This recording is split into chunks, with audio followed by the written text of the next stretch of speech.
One of the country's most important newspapers has a very important headline that it should rewrite. This morning, Washington woke up to a front-page headline in the Washington Post that is not true and was proven not true last night on this program at the very moment when that headline was actually being printed. Here is the headline.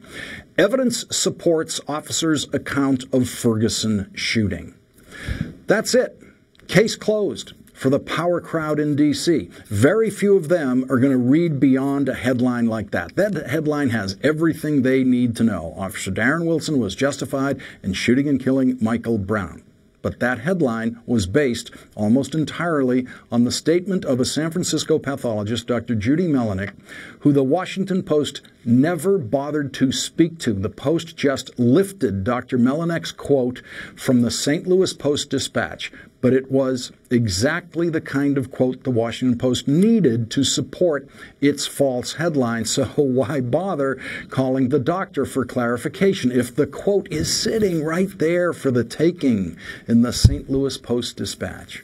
Here is the explosive quote as it appeared word for word, first in the St. Louis Post-Dispatch and then in the Washington Post. Dr. Melanek reviewed the official autopsy report obtained by the Post-Dispatch this week from a secret source, and she said the autopsy report, quote, supports the fact that this guy is reaching for the gun if he has gunpowder particulate material in the wound.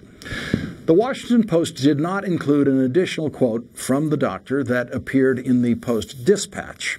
Quote, if he has his hand near the gun when it goes off, he's going for the officer's gun. When I read those quotes in the Post-Dispatch, I was shocked by how far they reached beyond the facts of the autopsy. So I immediately invited Dr. Melanek on this program last night, which she agreed to do. And on the phone with our producer before the show, she immediately disowned those shocking quotes, didn't deny them. She said she was taken out of context, which is exactly what she said about those quotes on this program last night when I asked her about them at exactly the moment when the Washington Post pressers were running and locking those quotes into ink in this morning's paper. Now, I'm sure Dr. Melanek would have told the Washington Post the same thing about those quotes if either of the two reporters working on that false front-page story had bothered to call her.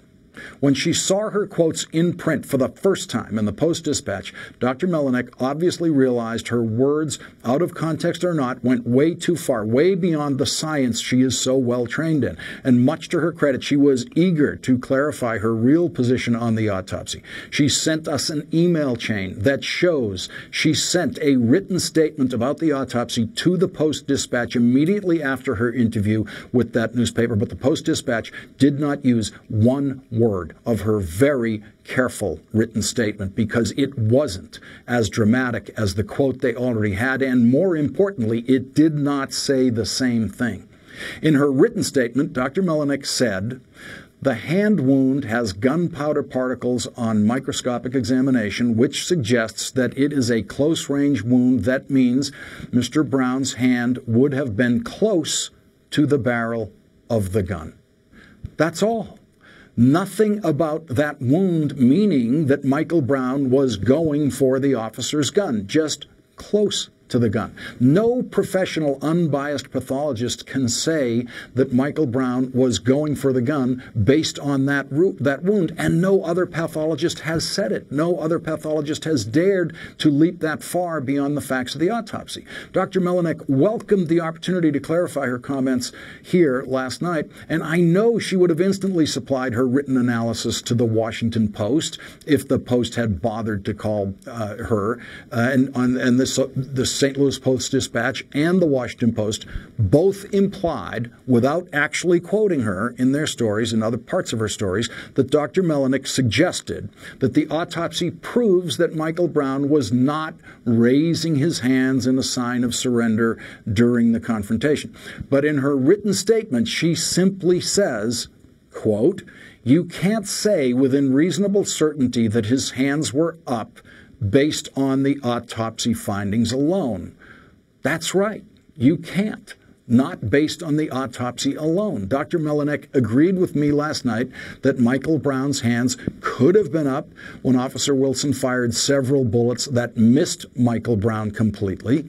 That possibility is nowhere to be found in either the Washington Post or the St. Louis Post-Dispatch. Both newspapers incorrectly told their readers that the autopsy tells us much more than it does. Now, amateurs always expect more from autopsies than the autopsies can usually give. For example, if the autopsy showed all of the bullets entering Michael Brown's back or from behind, some people would say, well, that proves that Michael Brown did absolutely nothing wrong. But it wouldn't prove that Michael Brown didn't start the confrontation by physically attacking Officer Wilson in the car, which he may or may not have done. We do not yet have conclusive proof about who started the confrontation at the car. In a case like the killing of Michael Brown, people want answers fast, and reporters want answers faster than other reporters, and so they imagine answers exist where they don't.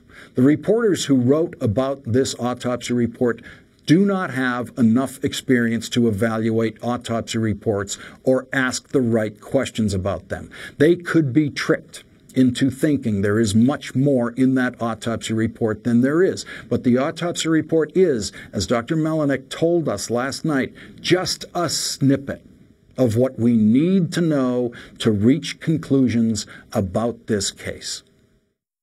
You have to have the data. We don't have the data from the scene right now. Right. We have just a snippet, which is the autopsy report. And to come to conclusions such as how quickly those bullets went in, how fast they were fired, even what the distance is, we don't have that data right now.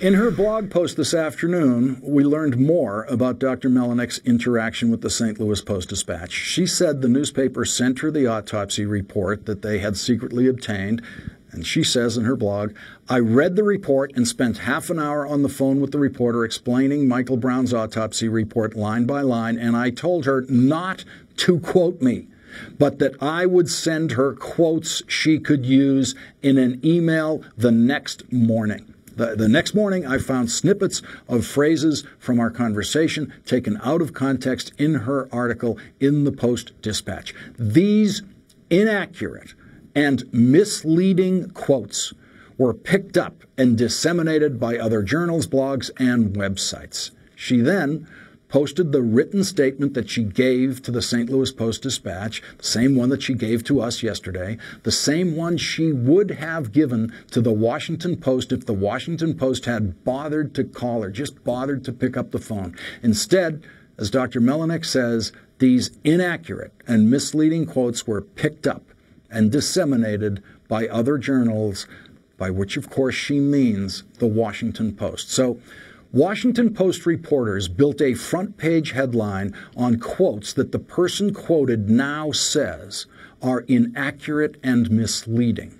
Dr. Melinek has tried to be as helpful as she possibly can to the public understanding of this autopsy report. She wisely did not want snippets of her half-hour conversation with a reporter quoted.